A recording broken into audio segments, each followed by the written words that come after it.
All right, so let's dive into TikTok today. I know for a lot of you, it's like way more than just, silly dances and stuff. It's where you get your news, connect with people, maybe even make some money. But its future here in the U.S. is kind of looking shaky all of a sudden. We've got court rulings. We've got politicians saying all kinds of things. It's just a lot to entangle. So that's what we're doing today. We've got 2 news articles and an opinion piece, all from Yahoo Finance, and we're going to break down what they all mean for TikTok here in America. Yeah, and I think what's really interesting about this whole thing is that we're not just talking about, an app.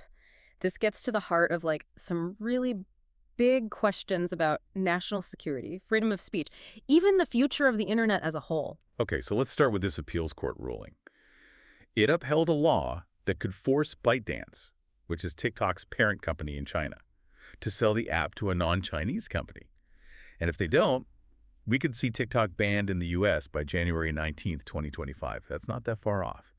The judges basically said this law is constitutional and doesn't violate the First Amendment, which protects free speech. But TikTok is firing back. They're saying a sale is impossible, and they're calling this potential ban outright censorship of the American people. Yeah, it's a really powerful statement, and I think it reflects the concerns of a lot of Americans who use TikTok to express themselves and connect with each other.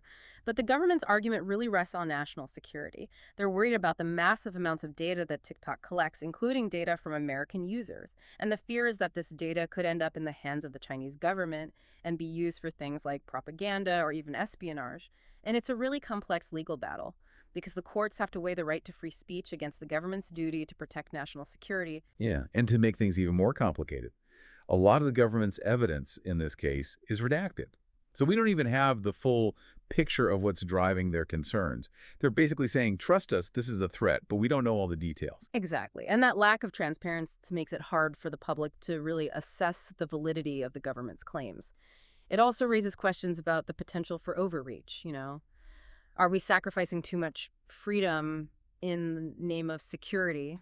Right. So on the one hand, we've got these data privacy concerns and the possibility of Chinese government influence, Yeah. which honestly sounds kind of scary. But on the other hand, you have millions of Americans using TikTok every day to share their lives, build businesses, connect with each other. Banning it would have a huge impact on their lives. So can you walk us through what kind of data TikTok actually collects and how it could potentially be used? I think a lot of people hear data privacy, but they don't really understand what that means in practice. Sure. So TikTok gathers a wide range of data, including things like your location, your browsing history, your contacts, even the way you interact with videos. And they use this data to personalize your feed, to target ads, and to improve their algorithms. Now, the concern is that the Chinese government could pressure ByteDance to hand over this data, and they could use it to track individuals, to identify potential dissidents, or even to target people with propaganda. So it's not just about the Chinese government seeing my dance videos. It's about them potentially building like a detailed profile of me and my life, Yeah. and then using that information in ways I might not be comfortable with. Exactly. And that's why this case has such broad implications. It's not just about TikTok, it's about setting a precedent for how governments can regulate foreign-owned tech companies and how much access they have to our personal data. Okay, so we've got this legal battle brewing, and it brings up some seriously important questions about security versus freedom. But then there's the political side of this, which seems even more chaotic. Former President Trump, who, had his own attempts to ban TikTok during his first term, is now saying he wants to save the app. Yeah, it's a complete reversal from his previous stance. And it throws another wrench into the works because, legally speaking, there are only a few ways this could play out. Yeah, and I don't know how much faith I have in any of them knowing how Trump operates, so what are the options here? Well, Congress could repeal the law, but that seems unlikely given the current political climate. The Justice Department, which would be responsible for enforcing the ban, could choose not to. But wouldn't that just kick the can down the road and put companies like Apple and Google in a really tough spot? Absolutely. They'd be caught between a rock and a hard place because they're legally obligated to remove TikTok from their app stores if the ban goes into effect. And they could face hefty fines if they don't comply. And then there's the possibility of ByteDance restructuring to satisfy the law, but that gets messy fast. You've got potential antitrust issues, you've got the Chinese government's own restrictions on technology exports. It's a real tangled web. And let's not forget we're talking about Trump here. He's not exactly known for his consistency or his predictability, especially when it comes to China. So even if he says he wants to save TikTok, can we really trust that he'll follow through? It's a big gamble, and frankly, it highlights the inherent tension between national security concerns and the principles of a free and open internet. We need to find a balance, but that's proving to be incredibly difficult. Okay, so we've got the legal fight, the political chaos, Yep. but let's not forget about the money involved here. While TikTok is saying a sale is off the table, some big names have expressed interest in buying it, including Steven Mnuchin, the former Treasury Secretary, and billionaire Frank McCourt. McCourt even has a group of investors ready to commit over $20 billion. That's a massive amount of money. But some estimates value TikTok at a staggering $200 billion. So $20 billion might not even be enough. And then there's the potential for antitrust scrutiny from regulators. A deal of this size would definitely raise red flags. Plus, those Chinese export restrictions we talked about could make any sale incredibly complicated. So even if someone wants to buy TikTok, there are all these hurdles they have to overcome. It's almost like they're trying to solve a puzzle where the pieces keep changing shape. That's a great analogy. It's a constantly evolving situation with a lot of moving parts, and it's hard to predict how it's all going to shake out. Okay, so let's play devil's advocate here. Let's say the worst-case scenario happens. The Supreme Court upholds the ban and TikTok is gone. Who benefits from that? Yeah. Well, one analyst, Paul Gallant, believes that Meta, the parent company of Facebook and Instagram, stands to gain the most. And this is where it gets really interesting because Meta already has its own TikTok competitor, Reels. They've been pouring resources into it, and it's already gaining traction. So if TikTok disappears, Reels is basically poised to take its place. Exactly. And Gallant believes that a TikTok ban would send a flood of creators and advertisers to Reels, giving Meta a huge boost in revenue and solidifying their dominance in the social media landscape. He's basing his prediction on a few key factors. First, Meta has a proven track record of successfully adapting to and even crushing competitors. Look at what happened to Snapchat when Instagram launched Stories. Second, Meta has the resources and the reach to quickly scale up Reels and make it the go-to platform for short-form video content. So this isn't just some random opinion. He's looking at Meta's history, their current strategy, and the overall market trends to make this prediction. It's almost like a case study in how quickly things can change in the tech world and how companies can capitalize on unexpected events. Absolutely. And it raises some serious questions about competition and innovation. If one company becomes too dominant, does that stifle creativity and limit choices for users? It's a valid concern, and it's something that regulators and policymakers will need to grapple with as they try to navigate this complex landscape. But it's not just about the business side of things, right? This whole situation has sparked a lot of debate about free speech. The ACLU and the Knight First Amendment Institute have both condemned this ruling, and they're worried about what it could mean for our ability to access information from other countries and express ourselves freely online. They argue that this case sets a dangerous precedent. If the government can ban TikTok based on these national security concerns, what's to stop them from targeting other foreign-owned platforms? It could lead to a more fragmented and controlled internet, where access to information is restricted based on political considerations. So we're not just talking about whether or not I can watch dance videos anymore. Sure. We're talking about the fundamental principles of a free and open internet, the right to access information, and the ability to connect with people around the world. Exactly. And those are principles worth fighting for. This case could have a ripple effect that extends far beyond TikTok. It could shape the future of online communication and global connectivity for years to come. Okay, we've covered a lot of ground here, from legal battles to political maneuvering to potential winners and losers. It's been quite a ride. But let's pry back to our listener for a minute. What does all this mean for you? What are the key takeaways you should be thinking about? Well, first and foremost, this legal fight is far from over. TikTok is appealing the ruling, and the Supreme Court will ultimately decide the app's fate in the U.S. Second, the political landscape is constantly shifting. Trump's stance on TikTok is uncertain, and any resolution will likely involve a lot of legal and political wrangling. Third, the potential impact on content creators and users is huge. Millions of people rely on TikTok for income, for connection, for creative expression. A ban would have a ripple effect throughout the digital ecosystem. And let's not forget about the potential windfall for Meta if TikTok goes away. They're really well positioned to capitalize on this situation, which brings up all sorts of questions about competition and market dominance. Right, and beyond those immediate impacts, this case raises some really fundamental questions about data privacy, online censorship, and the balance between national security and freedom of speech. Well, as a listener, you're not just a bystander in this. Yeah. You're directly affected by these issues, and your voice matters. What do you think the future holds for TikTok? Do you think it will survive this legal and political storm? And if it doesn't, what are the implications for you as a user, as a creator, as a citizen? This whole situation is a perfect example of how technology law and politics are all intertwined, and it's something we all need to be paying attention to. Yeah, absolutely. So I think that's a good place to pause for today. We've covered a lot of ground, and we'll pick up the conversation in our next episode. Make sure to subscribe so you don't miss it. And in the meantime, keep thinking about these big questions because they're not going away anytime soon. Until next time, keep diving deep. Okay, so last time we were talking about this whole TikTok situation. It's a mess, right? We've got these legal battles, political chaos, and like tons of money on the line. Feels like everything's changing by the minute. It really is, and honestly, it can be hard to keep up with all the twists and turns, but the core issues remain the same. It boils down to this question of data privacy and national security. Right, and I think a lot of people still don't quite grasp the seriousness of those concerns. It's easy to dismiss it as like, oh, the government just wants to spy on my dance videos, but it goes way deeper than that. Exactly. It's not just about the videos themselves. It's about the vast amount of data that TikTok collects on its users. Everything from your location to your browsing history to who you're talking to.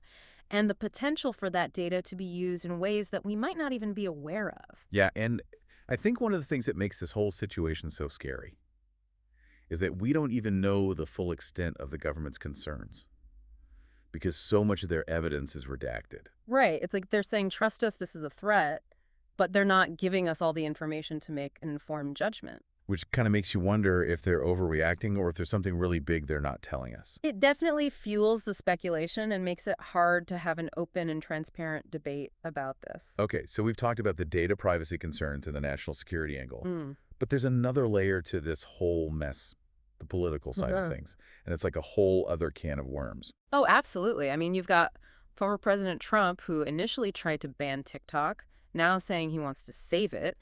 And then you've got this current administration pushing for a sale or a ban. It's like everyone's playing political football with the fate of this app. Yeah, and it makes you wonder what their motivations really are. Are they actually concerned about national security, or are they just trying to score political points? Well, it's probably a mix of both, to be honest. National security is a legitimate concern, but it's also a powerful political tool, and politicians often use it to advance their own agendas. So it's hard to know who to trust and what information to believe. Exactly. You have to be really critical of the information you're consuming and try to see things from multiple perspectives. Okay, so let's say for the sake of argument that the ban does go through. What happens then?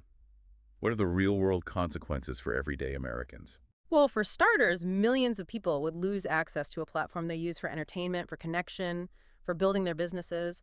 It would have a huge impact on the creator economy. And it would also limit our ability to access information and connect with people from other cultures. Yeah, it's easy to forget that TikTok is a global platform. It's not just about American users. It connects people from all over the world. Right. And a ban would essentially cut off those connections. It would create a more fragmented internet, and it would send a message that the U.S. is not open to engaging with the rest of the world. Which could have some serious geopolitical implications as well. Absolutely. This isn't just about an app. It's about the future of the internet Mm. and how we balance the need for security with the principles of freedom and openness. Okay, so we've talked about the potential downsides of a ban, but what about the potential benefits? Are there any arguments in favor of banning TikTok? Well, some people argue that a ban would protect American users from data privacy violations and that it would prevent the Chinese government from using TikTok for propaganda or espionage. Okay, but how realistic are those concerns? That's a tough question to answer. There's no doubt that TikTok collects a lot of data on its users, and there's always the potential for that data to be misused. But there's no concrete evidence that the Chinese government is actually using TikTok for those purposes. This is more of a hypothetical threat than a proven one. Exactly, and that's what makes this whole situation so difficult.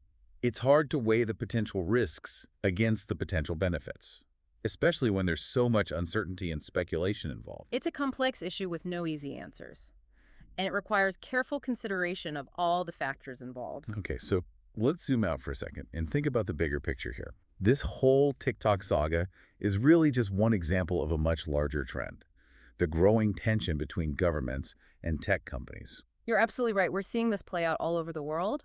Governments are increasingly concerned about the power of tech companies, and they're taking steps to regulate them more closely. And it's not just about data privacy and national security either. It's about things like antitrust concerns, content moderation, and the spread of misinformation.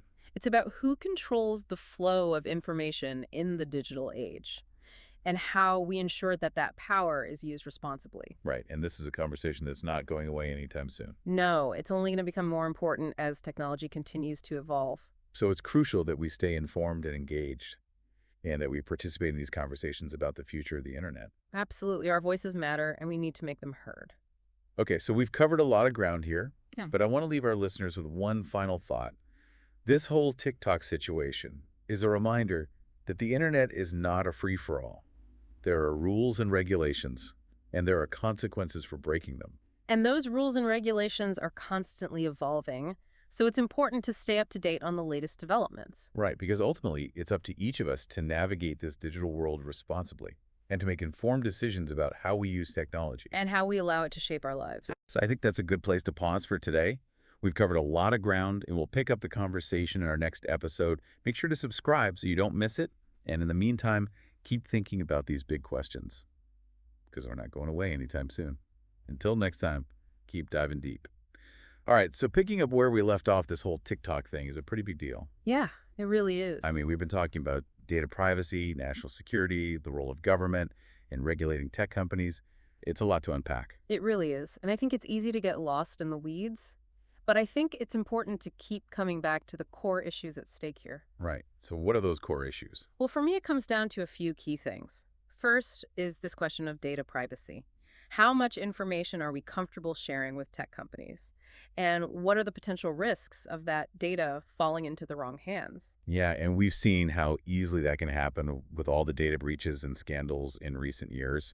It's not just a theoretical concern anymore. Exactly. It's Yeah. a real threat, and we need to take it seriously. Okay, so data privacy is a big one. What else is at stake here? Well, another key issue is national security.